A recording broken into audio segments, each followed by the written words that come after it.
Your name and your question. Yeah. Hello, Dr. Jaki Nayak. My name is Mahendra Kumar, and I am by qualification MBA and work for Thomas Cook at Fort. My question is regarding non-vegetarian foods. It is allowed in Islam. Animals are living beings. So don't you think that it is violence? And my second question is that, is it compulsory in Islam to have non-veg food, and can a pure vegetarian person can follow Islam? Mr. Mahesh Kumar has asked a very good question. He said that in Islam you all have non-veg food, you all kill animals. Why does Islam give permission to kill living creatures? And can a Muslim be a pure vegetarian? Brother, before I answer the question, I'd like to tell you, a Muslim can be a very good Muslim even by being a pure vegetarian. It is not compulsory in Islam that you should have non-veg food. It's not compulsory. But since Allah says in the Quran and gives permission for a person to have non-veg food, in Surah Ma'idah chapter number 5 verse number 1, it says that eat of the four-footed animals which have been made lawful for you. It's mentioned in Surah Nahl chapter 16 verse number 5 that you can eat the meat of the cattle. It's mentioned in Surah Mu'minun chapter 23 verse number 21 that in the cattle we give you a drink which is good for the humankind, and of the meat you can eat. So when Almighty God gives you permission to eat the meat of the lawful animals, then why should we not have? Now coming to the logical reason why Islam permits you to have non-veg food. If we analyze non-veg food, it's rich in protein. The human body, it requires 23 amino acids, out of which 8 are not made in the human body. It should be given by external diet, which are known as essential amino acids. Now these all 8 essential amino acids are present in no kind of vegetable food together. It's only present in flesh food. So the non-veg flesh food is more nutritious as compared to vegetables. Furthermore, if you analyze, if you see the set of teeth of the herbivorous animals, the cow, the goat, the sheep, they have got flat set of teeth. They only have vegetables, they don't have flesh food. If we analyze the set of teeth of the carnivorous animals, the tiger, the leopard, the lion, they have got pointed set of teeth. They have canine set of teeth. They only have flesh, they don't touch vegetables. If you analyze the set of teeth of the human beings, if you go in the mirror and see, we human beings, we have got flat teeth as well as pointed teeth.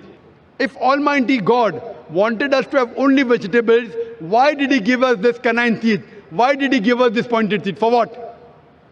But naturally to have non-veg food, to have the flesh food.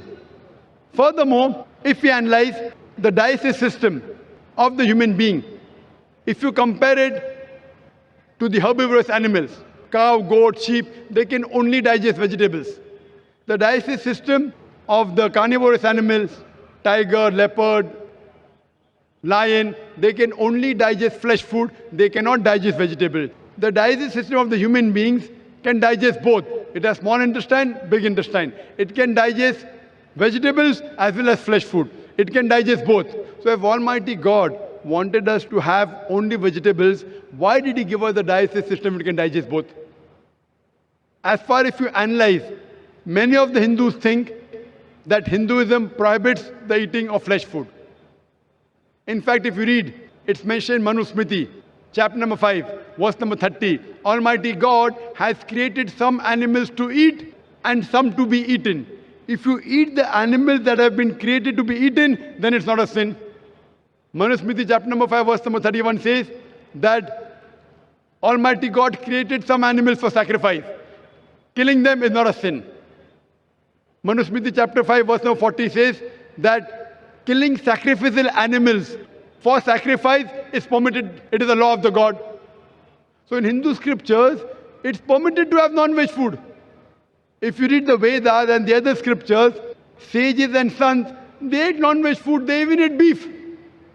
If you read Mahabharata, Anushasan Parv, chapter number 88, when the Pandavas, they gather, Yudhishthir, who is the eldest brother of the Pandav, he asks Bhishma that what food should we give in yagna, in puja, in sacrifice, so that our ancestors will be satisfied.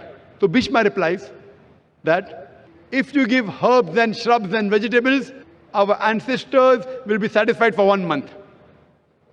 If you give them fish, for 2 months. If you give them meat, for 3 months. If you give them hair, for 4 months. If you give them goat, for 5 months. If you give them bacon, for 6 months. If you give them birds, for 7 months.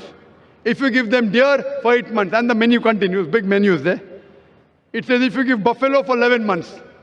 If you give the flesh of cow, our ancestors will be satisfied for 1 full year.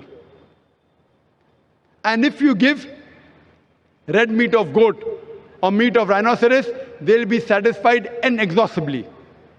So according to Hindu scriptures, eating non-veg is not a sin. It is because many of the Hindus were being influenced by the Ahimsa philosophy of not killing any living creatures. They started accepting it.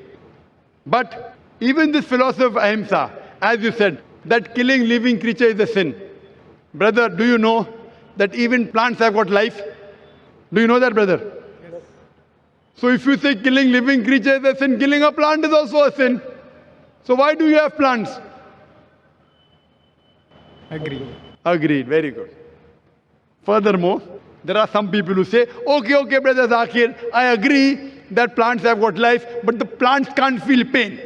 Therefore, killing a plant is a lesser sin as compared to killing an animal. The point to be noted is that today science has advanced and we have come to know even the plants can feel pain. But the cry of the plant cannot be heard by the human being because human beings hear, the frequency that they hear is from 20 cycles per second to 20,000 cycles per second. Anything below and above this range you cannot hear. So there was a farmer in America who converted the cry of the plant into the human frequency, and you could come to know when the plants were crying, when they wanted water. There's another person who came and argued with me and told me, Brother Zakir, I agree with you that plants have got life, plants can feel pain, but the plants have got about 2 senses less as compared to the animals. Therefore, killing a plant is a lesser sin as compared to killing an animal.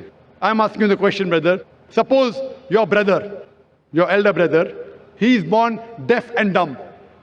After he grows up, and someone comes and kills him. So will you go and tell the judge, me Lord, give the murderer less punishment because my brother had 2 senses less. He could not hear, he could not speak. Will you say that? In fact, you will say, give the murderer double punishment. He could not hear, he could not speak. My brother was masoom, he was innocent. So in Islam, it does not work like that, 2 senses or 3 senses. The Quran says in Surah Baqarah, chapter number 2, verse number 168, eat of the good things we have provided to you. As long as the food is halal, it's tayyib for you, you can have it. And furthermore, I personally have got no problem if the non-Muslim don't have non-veg.